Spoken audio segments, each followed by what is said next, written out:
Shalom. First and foremost, I want to give all praises, honor, and glory to Yahweh, Bahasham, Yahweh Shai, Bahasham, Rakha Kodash. Double honors to the elders and the apostles of Great Millstone, and peace and blessings to the elect. And today we're going to go into Ezekiel, the 13th chapter, as a brief recap of the 12th chapter. Let's see if I remember this here. Yeah, basically, the Lord was telling Ezekiel to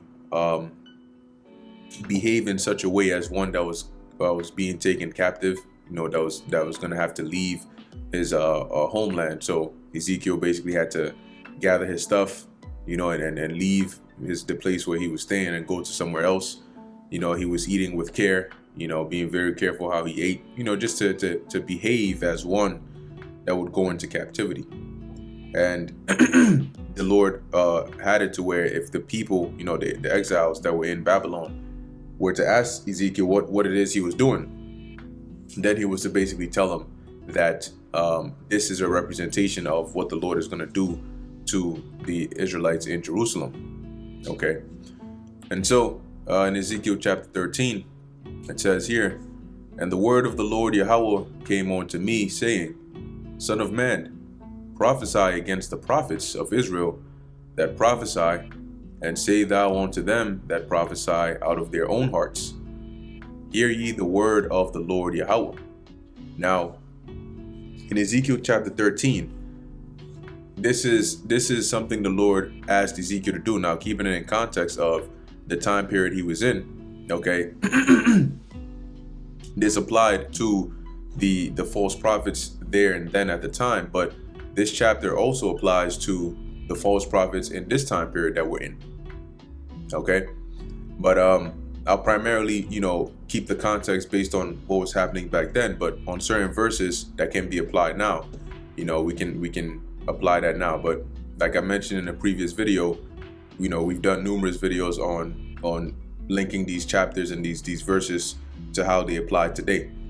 So there's tons of videos out there. If you type in GMS Ezekiel 13 or something like that, you'll get videos coming up on that. All right.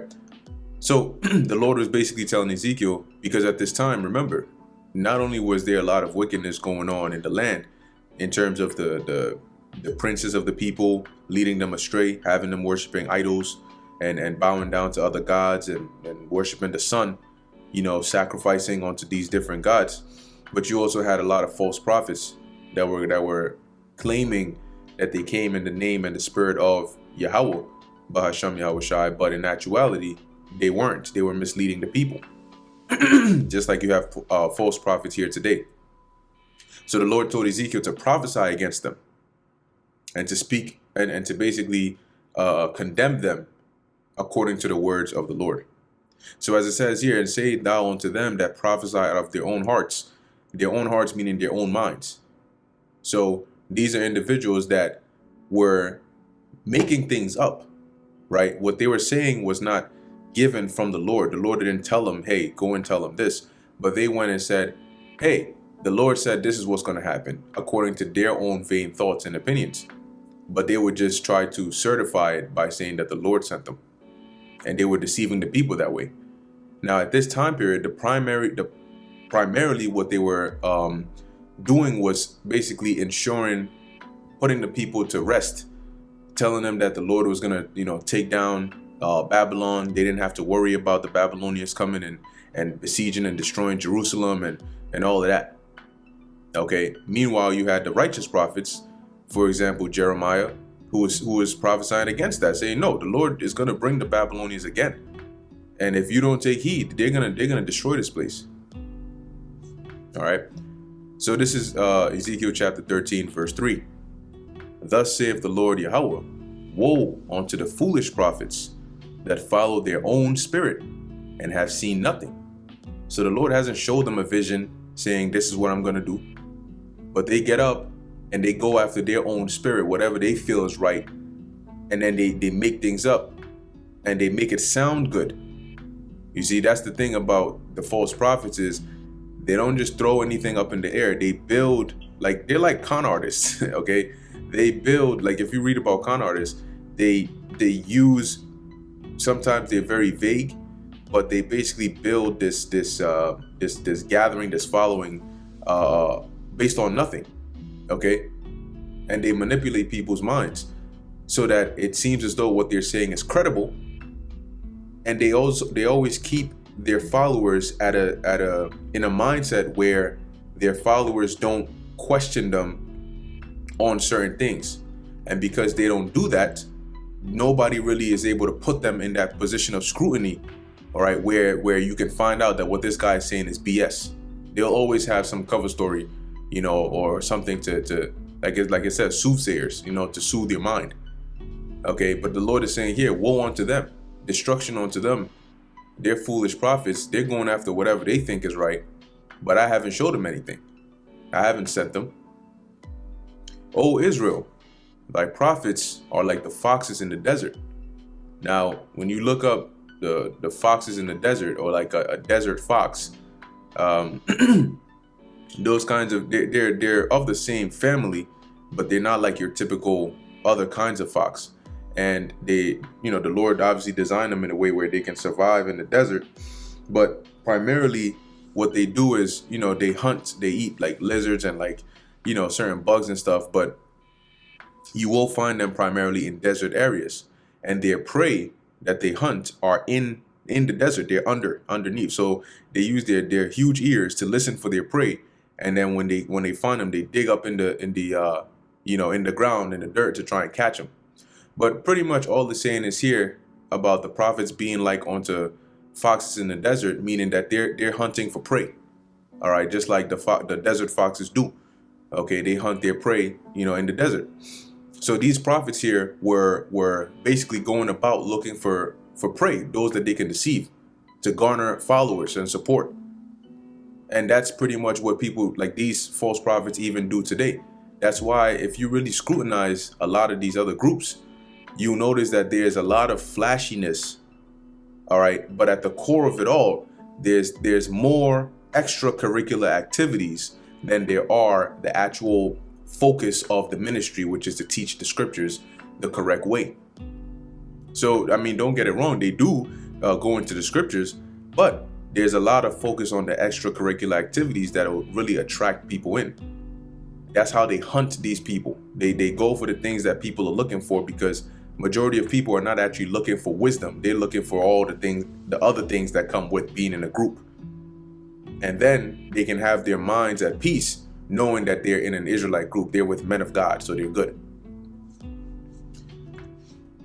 Verse 5, ye have not gone up into the gaps, neither made up the hedge for the house of Israel to stand in the battle in the day of the Lord. Okay, and the gaps is basically just like a breach. Okay, a breach in a wall, all right, or making up the hedges is filling it up and covering it. And this is metaphorically, right? Like if you have a breach or a hole, going up in there, filling it up and closing it is to solidify that defense, so that there are no gaps. There's nothing lacking. Okay, and that's how you would prepare the house of Israel. Now, the way the righteous prophets do that is by prophesying according to the word of the Lord and warning Israel. Okay, because when you have Israelites going off and you're not warning them and rebuking them, but instead you're promising them peace and prosperity, they're going to continue to do the wickedness that they're doing. And what is that doing? That is opening up holes and gaps that's going to lead the Lord to bring destruction in.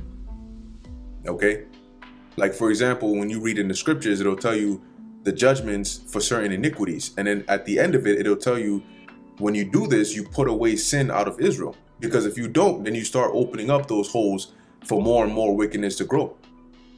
So by them just continuing to preach that prosperity to mislead the people, they're not preparing, okay, the house of Israel to stand in the day of in the battle in the day of the Lord. So when the Lord comes upon them, they're going to be found lacking and wanting, because the prophets deceived them and the people were deceived. Verse 6, they have seen vanity and lying divination, saying, the Lord saith, and the Lord hath not sent them. And they have made others to hope that they would confirm the word. So the vanity and lying divination, meaning the things that they're claiming to have seen. Oh, the Lord showed me this, and this and that, and the divination of this is what's going to happen, and yada yada yada, is false. Okay, it's made up. And then they co-sign it by saying, "Thus saith the Lord." This is what the Lord said. But the Lord here is saying to Ezekiel, prophesy against them and say, these people saying all this in my name, I didn't send them. All right. And they have made others to hope that they would confirm the word. Basically, they garner support, which can solidify their position as so-called prophets. The more people believe them, if a lot of people believe what they're saying to be right, then it is right. But that's not actually the case. Okay, but they're trying to get the hope which comes with the support of the people, which would confirm them in that seat of saying, yeah, these are the real men of the Lord. But a true prophet is not determined by how many followers they have.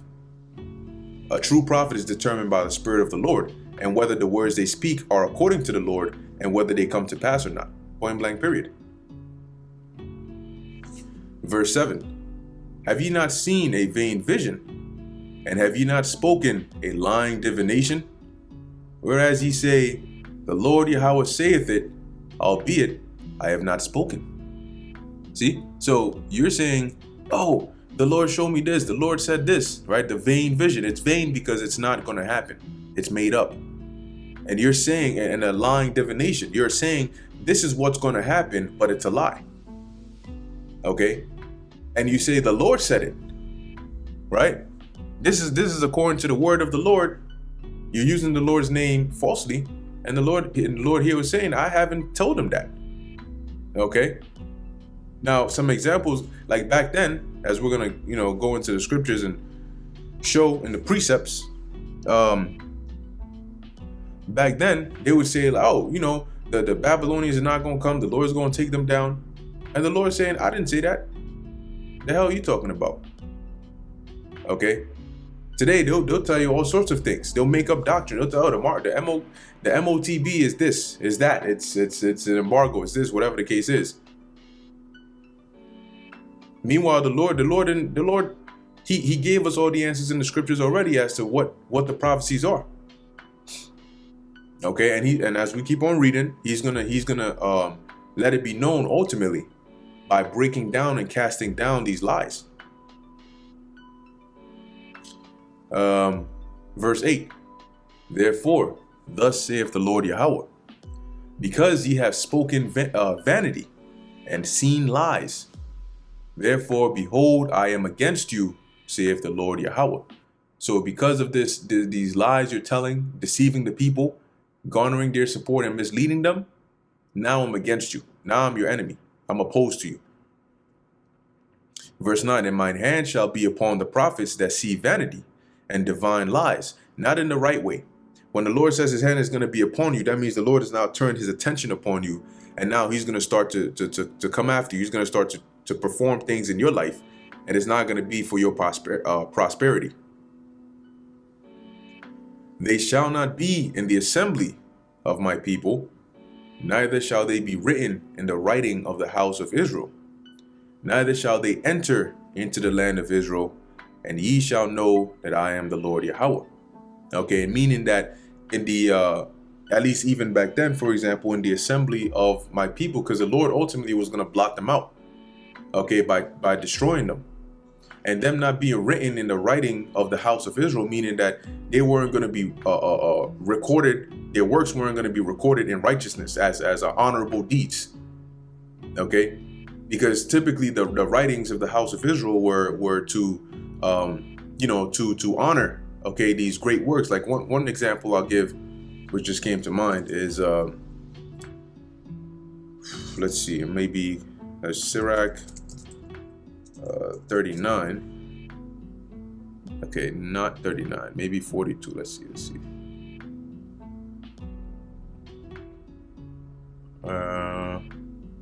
All right, let me word search this.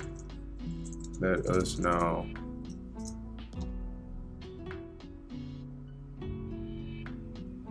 There we go. Sirach 44. Kind of close. Right. So he says, let us now praise famous men and our fathers that begat us. It says here, the Lord hath wrought great glory by them through his power from the beginning, such as did bear rule in their kingdoms, men renowned for their power, given counsel by their understanding, and declaring prophecies. And then it goes on and so forth, right? That's just an example that came to mind. Okay, so these writings would be in mention of the works that they did, all right, those that obviously followed the Lord.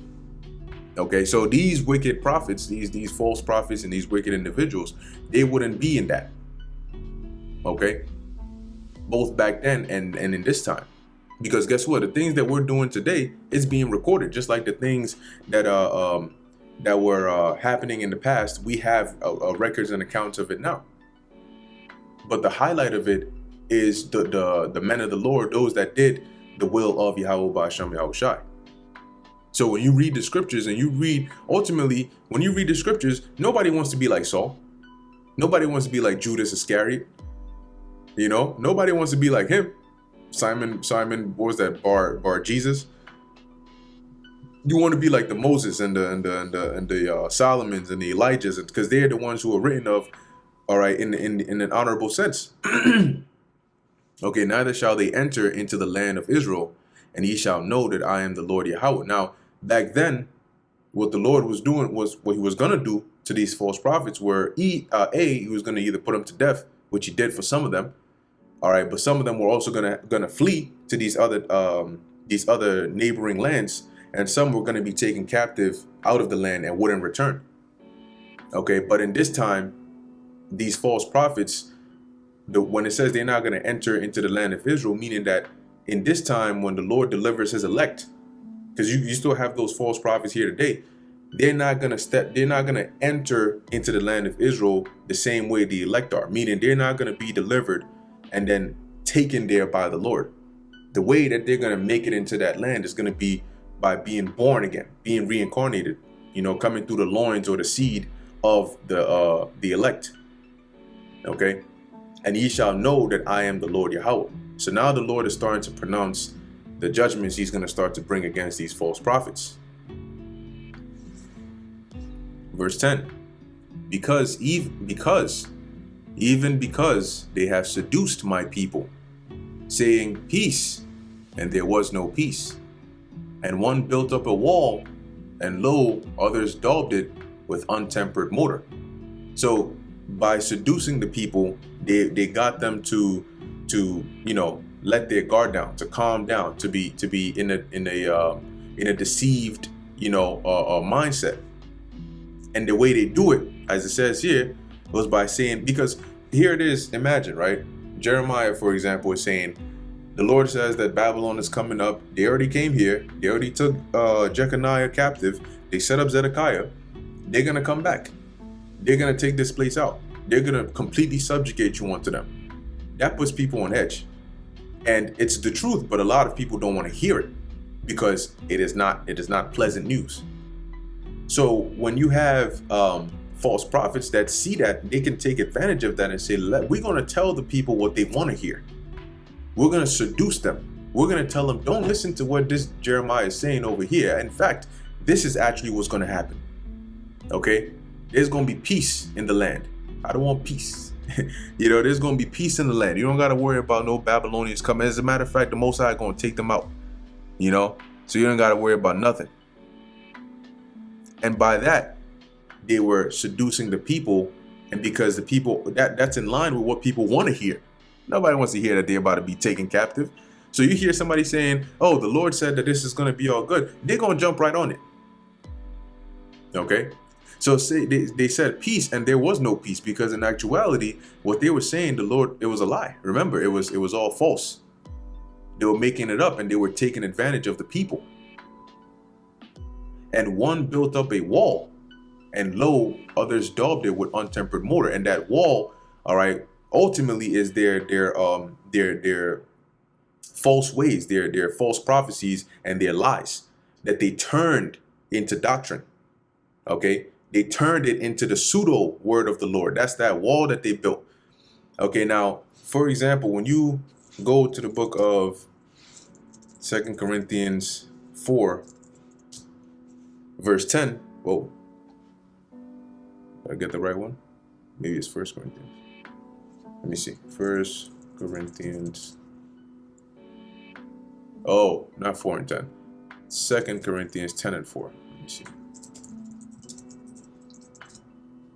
Here we go. So it says here, for the weapons of our warfare are not carnal, but mighty through God to the pulling down of strongholds. Right? Now, when you look into the word stronghold, a stronghold in the physical sense is like a fortress. Okay, and a fortress is basically like a city that's surrounded by these strong walls that are meant to protect that city from any danger. Right? Now, what we are doing, the weapons of our warfare is by preaching this word.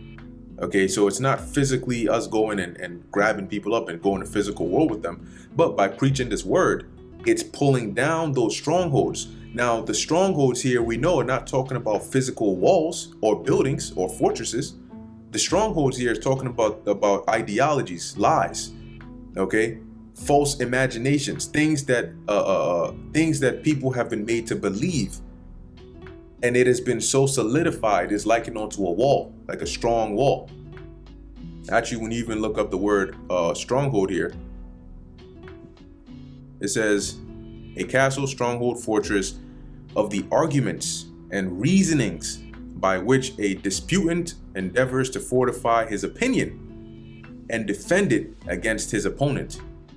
So, when you go back to Ezekiel, that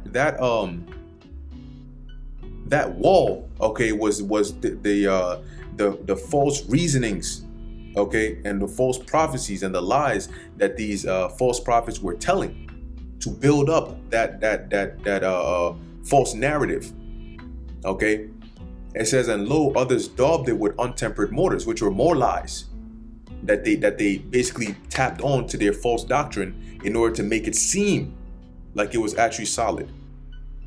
Now, when you look at, like, if you build a wall, say you get like bricks and so on and so forth, and you daub it, you plaster it with untempered mortar, it may look solid, it may look stable, but when the wind comes, a storm comes, anything that the wall is actually supposed to protect you from, when that actually comes through, that wall is going to be broken right down. It's not going to stand firm. Okay, so what they do is they made up this narrative according to their own vain opinion, and the rest of the false prophets continue to patch it up, to fill it in, to solidify it with more and more lies and deceits. And that's what they were doing back then. And guess what? That's what they're doing today. And that's why, for example, you would have one example that comes to mind is like Bishop Nathaniel. And one particular instance is when he was asked, I forgot where it was, what show it was on, but he was asked if there was going to be a time of Jacob's trouble. And he said no. Blatantly, we all saw it. It's on camera. It's on video. We can all even go back and reference it. He said no. Later on, he came back and said, well, if you listen to what I said clearly, oh thou moron, I said we weren't in the time of Jacob's trouble, right? So what he was trying to do is he was trying to keep that wall up. Okay? By now, because now we picking at it, so now you got to come and try to, keep it up, plaster it. Keep it going. Okay. Now let's get a quick precept dealing with verse 9 and 10. Okay, about the lies that these false prophets were coming up with, these false narratives, these false prophecies that they were actually coming up with even at that very time. So now this is the book of Jeremiah, chapter 29, verse 20. Let's see. Let me go up a bit. All right. This is just to have enough context. Let me go up just a little bit more. And I gotta.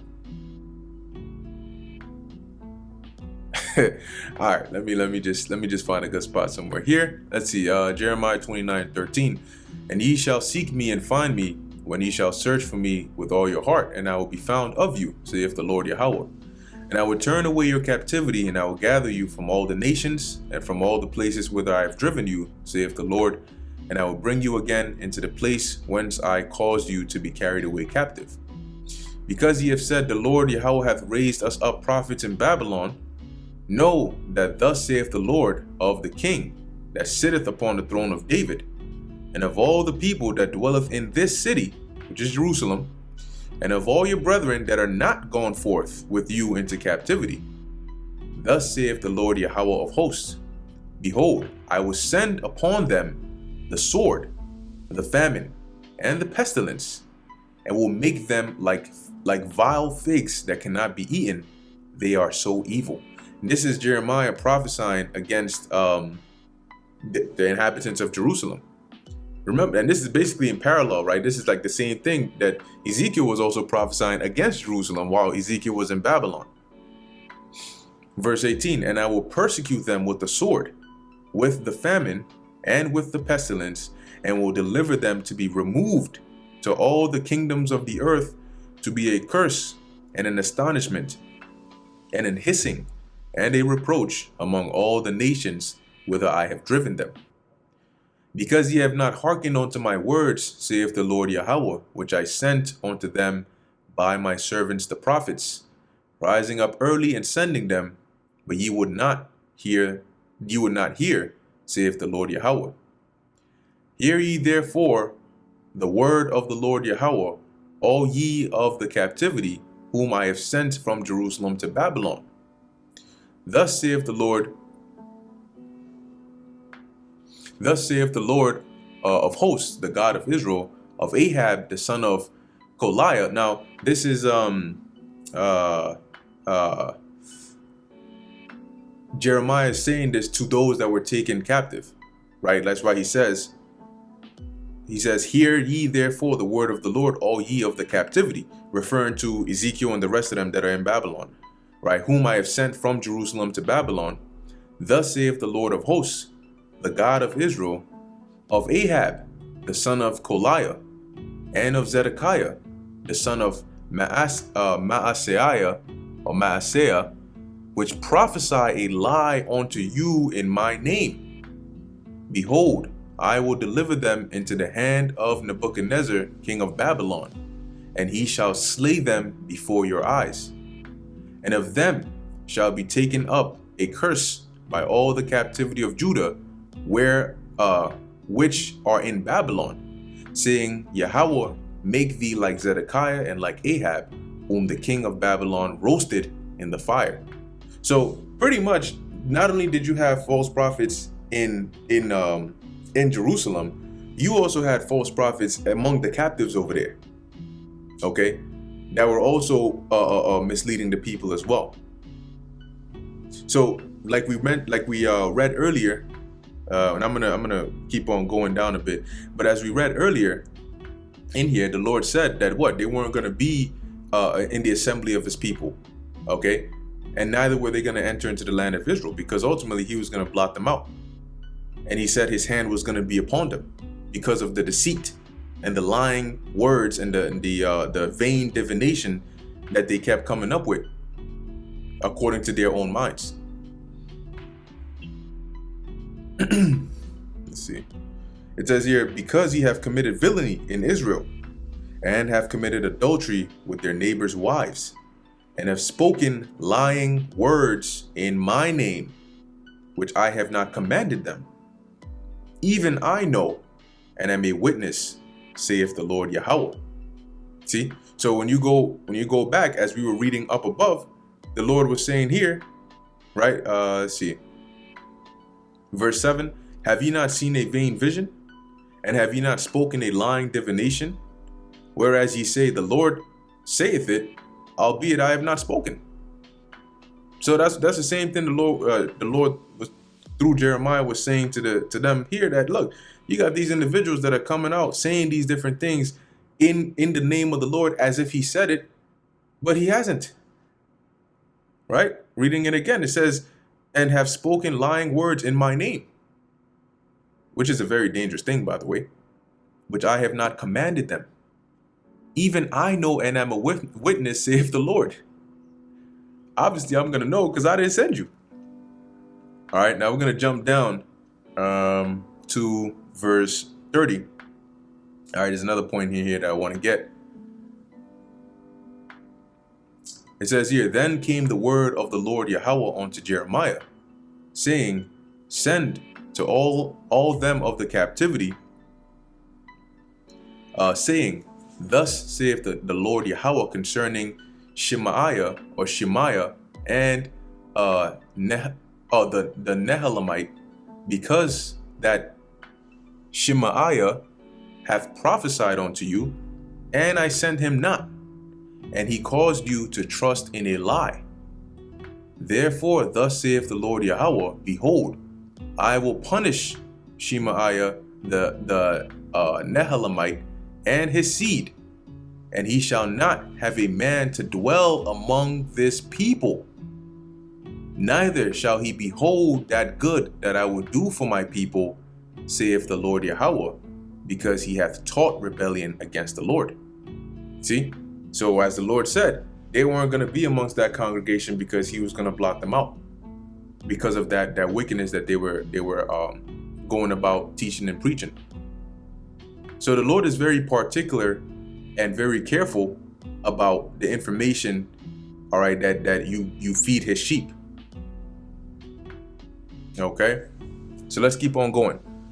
Verse 11, say unto them which daub it with untempered mortar, and these are the false prophets, that it shall fall. That wall, that their false, we'll just put it like their false narrative, their false doctrine, their false lies and prophecies is going to fall. It's not going to stand. Okay. There shall be an overflowing shower, and ye, O great hailstones, shall fall, and a stormy wind shall rend it. So now this is speaking metaphorically, right?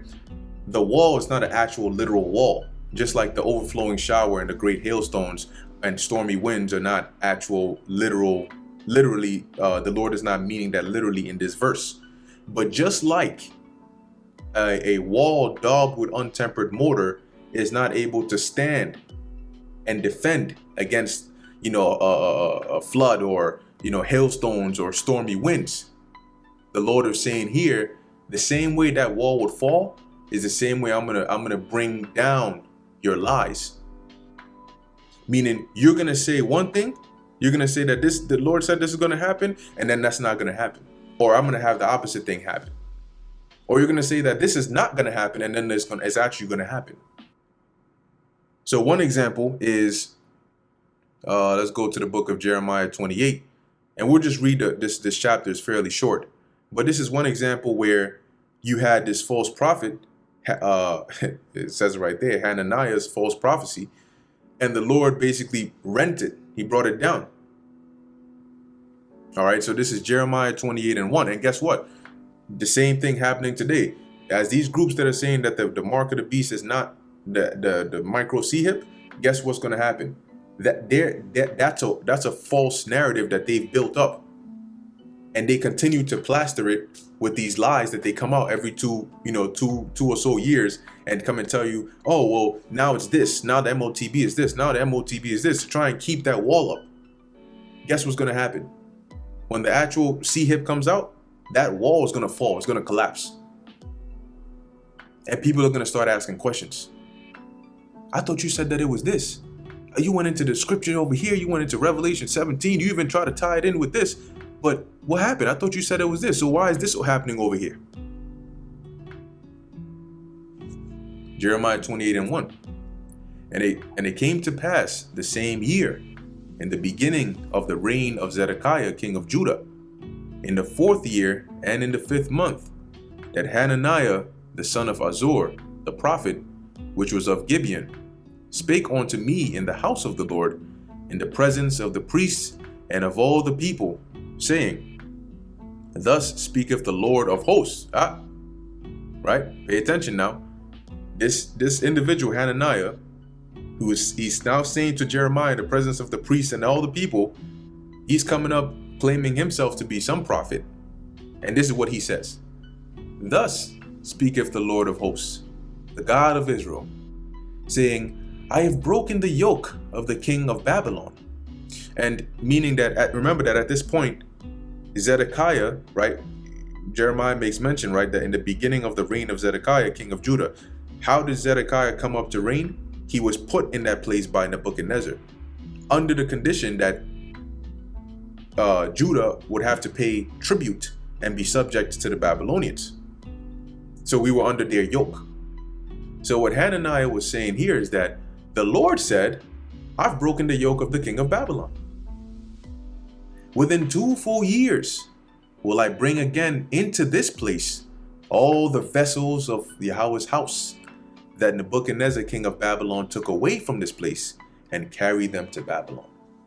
So he says, the Lord said, he done broken us free from the Babylonians. As a matter of fact, within 2 years, all the vessels, the gold, all the stuff Nebuchadnezzar took when he first came here, the Lord's going to bring it all back. That's what Hananiah is saying. And I will bring again to this place Jeconiah, the son of Jehoiakim, king of Judah. And Jeconiah, remember, was the one Nebuchadnezzar took captive to Jerusalem. He was the previous king. And Nebuchadnezzar took him captive and then set up Zedekiah. So Hananiah is saying, nah, Lord said he's going to bring him back. With all the captives of Judah that went into Babylon, saith the Lord Yahweh, for I will break the yoke of the king of Babylon. So what is he doing here? He's giving these people false hope.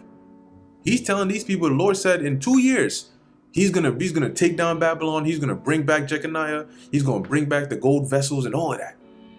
And that's what? Peace. That's putting the people's minds at rest. Oh shit, that's good. Yeah, hell yeah. Then the prophet Jeremiah said unto the prophet Hananiah, in the presence of the priests and in the presence of all the people that stood in the house of the Lord. Even the prophet Jeremiah said, Amen, so let it be. The Lord do so, and the Lord perform thy words, which thou hast prophesied, to bring again the vessels of the Lord's house, and all that is carried away captive from Babylon onto this place. So yeah, indeed, like the Lord's gonna bring back those things. Nevertheless, hear thou now this word that I speak in thine ears, and in all the ears of, or in the ears of all the people. The prophets that have been before me and before thee of old prophesied both against many countries and against great kingdoms, of war and of evil and of pestilence. The prophet which prophesieth of peace, when the word of the prophet shall come to pass, then shall the prophet be known that the Lord Yahweh hath truly sent him. So basically Jeremiah was saying, I hear what you're saying, and indeed the Lord is going to bring back the vessels. But keep in mind that all the prophets, for the most part, that came before me, the Lord sent them to prophesy evil things against many countries and kingdoms. But for the prophets that are out here telling you that good things are coming, you got to wait and see.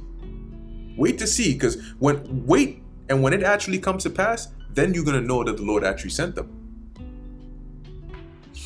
Then Hananiah the prophet took the yoke from off the prophet Jeremiah's neck and break it. Now, it's been a while since I read the full book of Jeremiah, so I'm sure when you go maybe a chapter before or 2 chapters before, you'll get some context as to why Jeremiah might have had a yoke on his neck in the first place. Okay, but in any case, in here in verse 10, Hananiah takes this yoke, right, and he breaks it. And Hananiah spake in the presence of all the people, saying, Thus saith the Lord Yahweh, even so will I break the yoke of Nebuchadnezzar, king of Babylon, from the neck of all nations within the space of 2 full years. And the prophet Jeremiah went his way.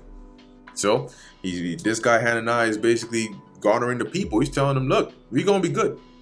We ain't got to worry about it. Okay, the Lord's in 2 years, the Lord's going to take these Babylonians out. Same way I just broke that yoke off of Jeremiah's neck, that's how the Lord is going to break Nebuchadnezzar. So Jeremiah left. Then the word of the Lord came unto Jeremiah the prophet, after that Hananiah the prophet had broken the yoke from off the neck of Jeremiah. So let's say this event happened, this is just for example's sake. This happened on a Monday afternoon. It doesn't mean 3 hours later, Monday night, Lord came to Jeremiah. Hey, it could have been, but then again, maybe it could have been just some time after, a couple of days, a week, who knows, right? But after this event occurred, the Lord came to Jeremiah and said, go and tell Hananiah, saying, thus saith Yahweh, thou hast broken the yokes of wood, but thou shalt make for them yokes of iron. For thus saith the Lord of hosts. So basically, you broke this yoke of wood, but in return, what's actually going to happen is y'all going to be put under yokes of iron. Okay? For thus saith the Lord of hosts, the God of Israel, I have put a yoke of iron upon the neck of all these nations, that they may serve Nebuchadnezzar king of Babylon, and they shall serve him, and I have given him the beasts of the field also. Then said the prophet Jeremiah to Hananiah the prophet, hear now, Hananiah, the Lord Yahweh hath not sent thee, but thou makest this people to trust in a lie. Therefore thus saith the Lord, behold, I will cast thee from off the face of the earth. This year thou shalt die, because thou hast taught rebellion against Yahweh. So Hananiah the prophet died the same year in the 7th month. And guess what happened? 2 years later, the Babylonians were still in power. And you know what happened? They came and they took Israel captive. And they put them in some nice, solid yokes and carried their asses over to Babylon. So what happened to that thus saith the Lord, he's going to break the yoke of Nebuchadnezzar. In 2 years, this is all going to be good. And now think about it, right? For the most part, people are listening to this. What you think they're going to want to hear? They're going to want to hear that no, we're going to go into captivity to the Babylonians, or that they're going to want to hear that the Lord is going to take them down in 2 years. Of course, they're going to want to hear the latter. So Hananiah was taking advantage of that. He was deceiving the people. But what happened to his ass? The Most High put him to death. Okay. So once again, going back to Ezekiel 13, what the Lord is saying here is those lies, those false doctrines, the false narratives that you false prophets have built up like a wall, and that you continue to plaster it with more lies to keep it up. I'm going to bring all that down. When I bring these prophecies to come to pass, all those lies are going to fall down. Like a physical wall that wasn't set up right falls down when there's an overflowing shower or there's great hailstones that come against it. That's how I'm going to bring down your lies. Verse 12, lo, when the wall is fallen, shall it not be said unto you, where is the daubing wherewith ye have daubed it? So in the literal context, if you built a house, right? Let me give you a modern day example. If you went and you're building a house, obviously it's not you literally building it. Construction workers and so on and so forth are doing it. If a certain company is contracted to come and build a certain facility, and something goes down, and the structure they built is supposed to stand firm, but it doesn't, it breaks down. Guess what? They're gonna start asking questions, saying, hold on, weren't y'all the guys who built this? Like, aren't you supposed to know that you're supposed to use this material instead of that? Didn't you guys go ahead and do this? So why is this breaking down? Now, in the context of how it relates to the false prophets is when the Lord rends your lies and it's seen openly that all the shit you made up is actually a lie. People are going to ask you. That's what the Lord is saying here. Shall it not be said unto you, where is the daubing wherewith ye have daubed it? Wait, didn't you say that the MOTB wasn't the C-hip? I mean, they had to say that in order to keep their lies upright, right? If you said that MOTB is not a physical thing they're going to put inside your body, and then you kept on coming up with more and more lies to keep that narrative going, when the actual physical thing comes out, people are going to ask you, wait, you said there wasn't a physical thing. You said it just represented your devotion and your hard work, and your hand representing the energy you're going to use to serve this man. At one point, you said it was an embargo. So people are going to start asking questions. As to say, how come all the evidence, all the narratives, all the lies which they're going to realize it's lies at that time. They're going to say all the things you said to make us believe that this was true. What happened to that? Because now we're seeing the opposite things happening. Verse 13, therefore, thus saith the Lord Yahweh, I will even rend it with a stormy wind in my fury, and there shall be an overflowing shower in mine anger, and great hailstones in mine fury to consume it. So in other words, I'm gonna bring down, okay, your false narratives, your false doctrines, and I'm gonna bring it down in such a way, okay, that there's gonna be no room for you to even recover.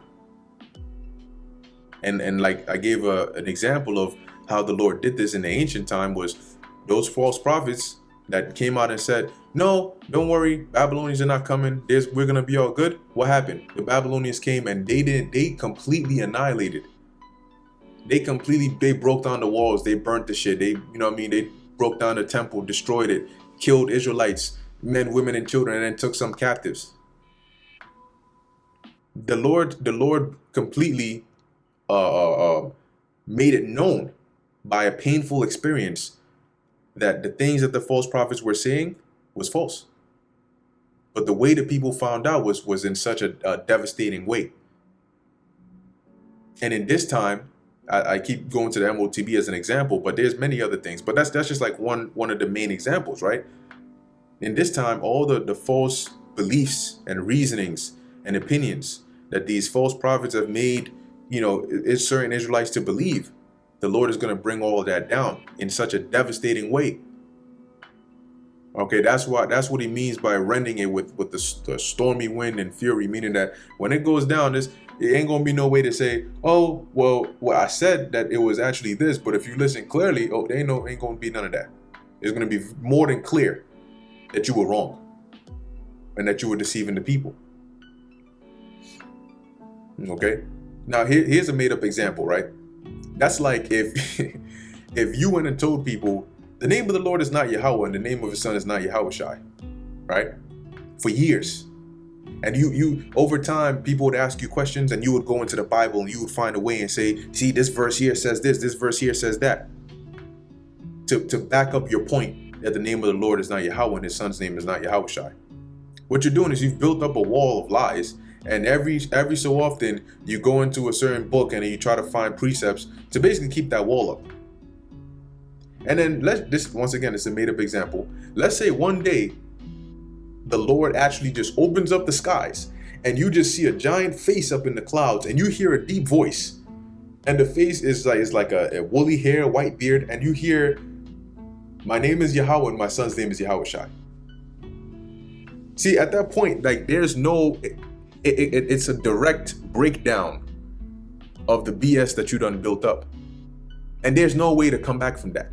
Everybody witnesses it and looks up and says, okay, wait, hold on. You said that the name of the Lord wasn't Yahweh though, but he himself, he just came down and said that that's his name. You're completely through. Then people gonna start asking questions. Yeah, what? You had us believing this for years. You had us backing this up and teaching it with precepts. And that was a complete lie. And we can all see it. All right, verse 15, it says, let me see. Oh, actually, I think I'm on 14. So will I break down the wall that ye have daubed with untempered mortar, and bring it down to the ground, so that the foundation thereof shall be discovered, and it shall fall, and ye shall be consumed in the midst thereof, and ye shall know that I am the Lord Yahweh. So basically, like what I just said, the Lord is gonna, make it evident and known with the overwhelming evidence, mainly of prophecy, that these lies that were built up, okay, and that were plastered to keep them up, were just that. They were lies. And he's gonna break it all down to the ground. And people are actually gonna suffer. They're gonna find out it was a lie, but they're gonna find out the hard way. Okay, because they had believed a lie. And they're gonna know who the Lord is and who he's really dealing with, who his true prophets are. Okay, verse 15, it says, thus will I accomplish my wrath upon the wall and upon them that have daubed it with untempered mortar. So upon those lies, upon those false prophecies, false breakdowns, false, doctrines, all right, and upon the false prophets, because they're the ones who are daubing it. They're the ones who are coming up with new shit to keep it up, more and more lies to support their narrative, right? And will say unto you, the wall is no more, neither they that daubed it, because it's going to be apparent, and the Lord is going to ultimately destroy them, just like he took out Hananiah.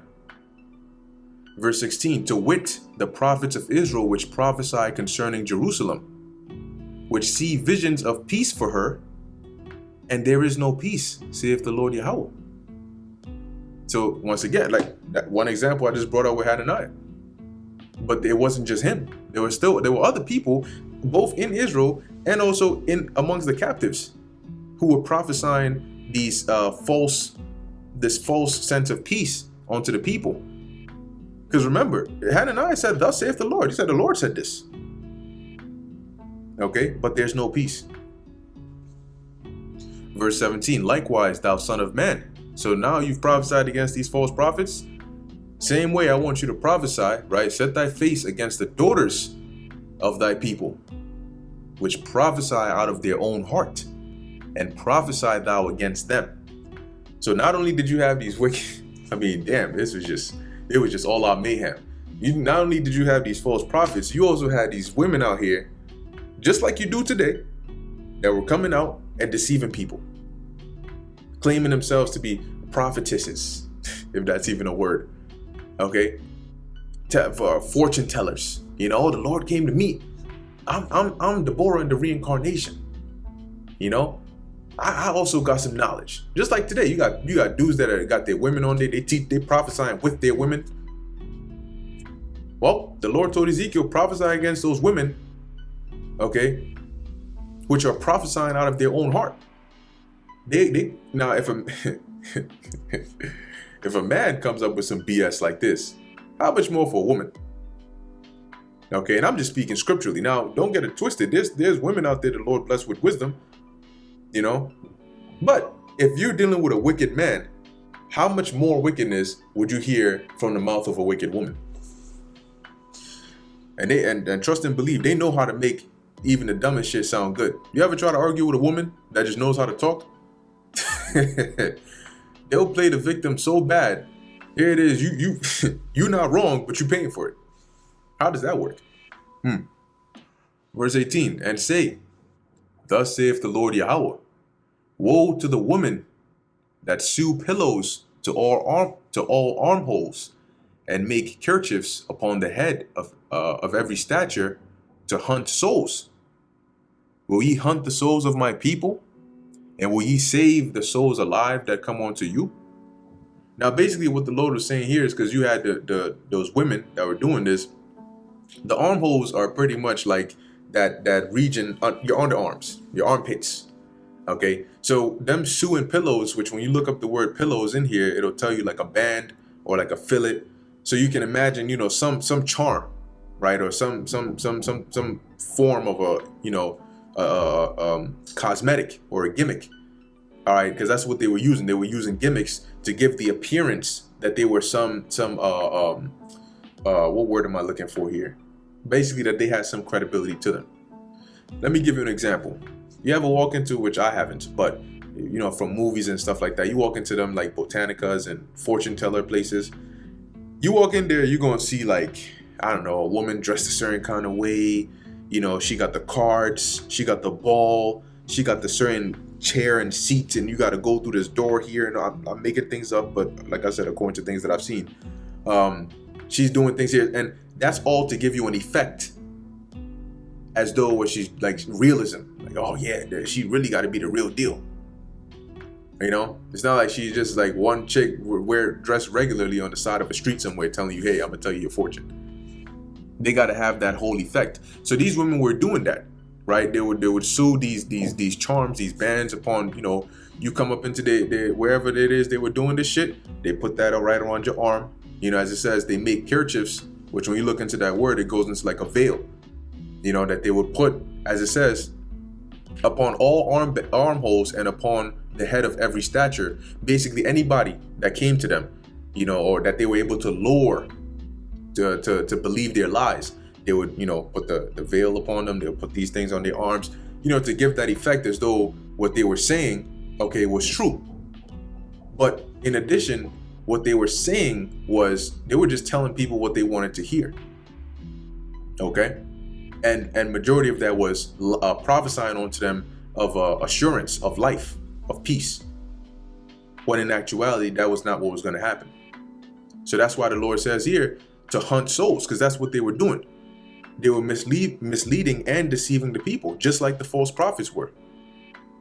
And just like they're doing, they got some people that do that today too. So the Lord says, will ye hunt the souls of my people? And will ye save the souls alive that come unto you? When they come to you and you tell them that, oh, you gonna make it, you good, don't worry about nothing. You gonna live, everything is all good. Do you have the power to actually save them alive? Verse 19, and will ye pollute me among my people for handfuls of barley and for pieces of bread? To slay the souls that should not die, and to save the souls alive that should not live, by your lying to my people that hear your lies? So, because once again, a lot of them were doing this, co-signing the Lord. Because remember, even back then, everybody knew, we knew the name of the Most High. Okay. Today, it's a different story, but you knew the name of the Most High. So they were polluting the Lord by saying things in the Lord's name that the Lord didn't actually say. Lying to people, deceiving them and luring them in. As it says, for handfuls of barley and for pieces of bread. Because also keep in mind that at the time, right, as in this time period, the Lord did send famine. He did tell Ezekiel that they were going to eat their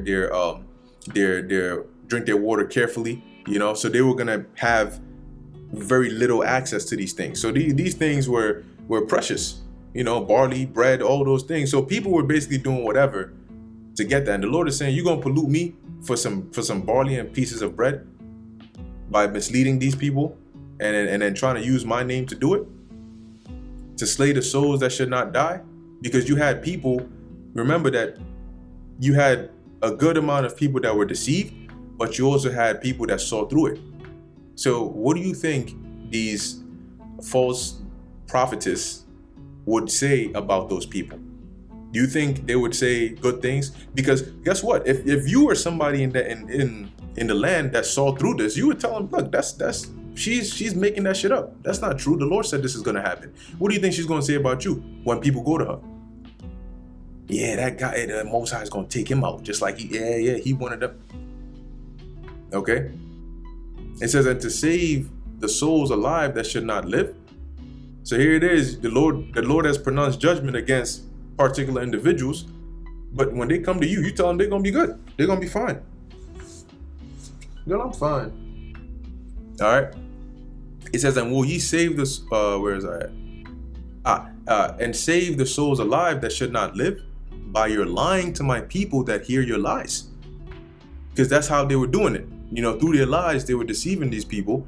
And the Lord is saying, you polluting my name, you doing all this. Are you going to be able to actually, you telling this guy he's going to live? Is that actually going to happen? You saying it like you got the power to do it. But it goes to show you the level of wickedness and disobedience that was happening. And this is why. These are the intricate examples as to why the Lord brought such a great judgment. Because if you read the actual descriptions of what happened when a nation, look, you got to understand on a practical level what it's actually like to be under siege. You must be afraid, right? If you got kids, if you don't, things are harder. Food is scarce. Now there's a famine inside.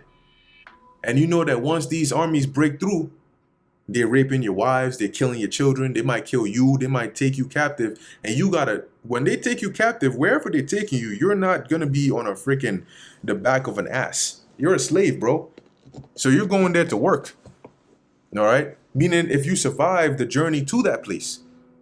So it was pretty, it was a pretty painful experience to go through something like this. But now you understand why the Lord did it. Because of this level of wickedness that was going on.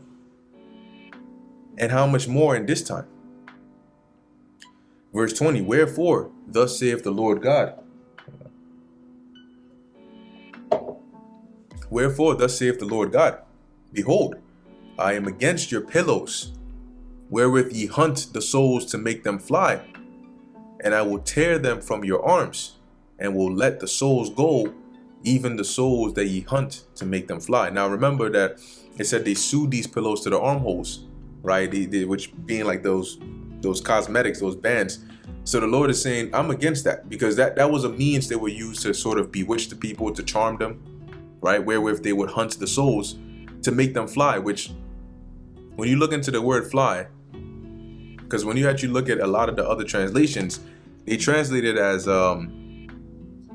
likening what these women were doing to somebody trapping birds, right? Because it uses the word fly. But actually, when you look up the word fly in here, it's parach, which is to bud, sprout, shoot, bloom, to break out, to cause to bud, to sprout. Now there was one definition in here which says, there we go, in the Strong's definition, figuratively, to flourish, right? To flourish, to bloom, generally to spread. And let's see what else they have in here. Yeah, it says to sprout, to flourish. Okay, so basically, how were they making these people to quote unquote fly? Through their lies, telling them that they were gonna flourish, telling them that they were gonna, survive and live good, and whatever the case is, basically putting them to peace. And just like the false prophets were prophesying peace when there was no peace, these women were also using their ways to seduce the inhabitants, okay, of the Lord's people. So the Lord says, I would tear them from your arms, those pillows, those charms, and let the souls go, even the souls that ye hunt to make them fly. So basically what the Lord is saying in a nutshell is, all your charms and the seduction methods you're using to deceive and lie to these people, I'm going to bring it all to naught. Okay? I'm going to show them reality. You telling them they're going to be good, they're going to be all right, ain't no danger coming. Guess what? Reality check. Look outside the wall and then tell me what you see.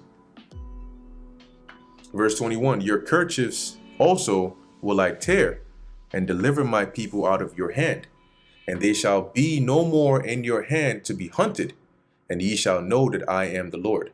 So basically, all the things that they were deceiving the people with, the Lord was going to do away by bringing reality, to show them that all the things that these people were telling you in concerning peace, that's not what's going to happen. Okay, you should listen to Jeremiah. Okay, because this is really what's coming to you. So yeah, they would be freed from the lies. They wouldn't be under that deception anymore. But I mean, the way they would find out wouldn't be pleasant. You know what they say, ignorance is bliss. Verse 22, because with lies ye have made the heart of the righteous sad, whom I have not made sad. So the lies that you said and pronounced against the righteous men of the Lord, okay, to make them sad, that's not what I said. And strengthen the hands of the wicked, that he should not return from his wicked way by promising him life. Yeah, because why is he going to go and repent and stop his wickedness if you're telling him that everything is fine? He can continue to live the way he's living and he's going to be fine. Don't listen to what those prophets are saying about danger coming. Nah, that's not coming. You're good. So is there going to be a time, something similar to slavery? Nope. That's we're going to be eating and drinking and la-di-da-di-da, and the Lord is going to come and deliver us. Oh yeah? Is that so? Interesting. Verse 23, therefore ye shall see no more vanity, nor divine divinations, for I will deliver my people out of your hand, and ye shall know that I am the Lord Yahweh. And that's the end of Ezekiel chapter 13. All right, pretty much the Lord said, I'm going to put an end to all these lies, all these false, prophecies, all these false divinations. I'm going to put it all to an end. Okay, and this is what he was telling Ezekiel to basically say. So with that, I know this was a little lengthy, but Lord willing, it was still edifying to the elect. In closing, I want to give all praises, honor, and glory to Yahweh, Bahasham, Yahweh Shai, Bahasham, Barcha, Kodash. Until next time, Shalom.